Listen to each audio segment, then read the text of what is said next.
कापडण्यामध्ये गेल्या काही महिन्यांपासून मोकाट कुत्र्यांनी उच्छाद मांडला असून रस्त्यानं जाणाऱ्या नागरिकांवर कुत्र्यांच्या हल्ल्याच्या घटना मोठ्या प्रमाणावर घडत आहेत। काही दिवसांपूर्वीच एका शालेय विद्यार्थिनीवर मोकाट कुत्र्यानं हल्ला करत चावा घेतल्याची घटना घडली होती। मात्र इतकी मोठी घटना घडूनही ग्रामपंचायतीच्या वतीनं कोणत्याही प्रकारच्या उपाययोजना न झाल्यानं अखेर संतप्त झालेल्या गावातील चिमुकल्यांनी ग्रामपंचायतीवर धडक देत ठिय्या मांडला। 2 तास निवेदन स्वीकारण्यासाठी कुणीही न आल्यानं अखेर चिमुकल्यांनी ग्रामसेवकाच्या रिकाम्या खुर्चीलाच निवेदन चिकटवत निषेध आंदोलन केलं।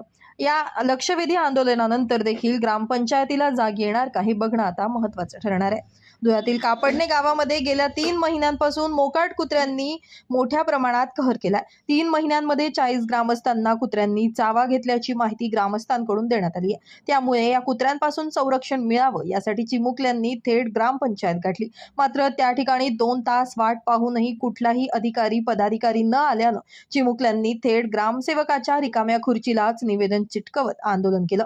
विद्यार्थ्यांच्या या आंदोलनानं कापडणे ग्रामस्थांचं लक्ष वेधून घेतलं होतं। Bureau report, Lumbini news, Dhule.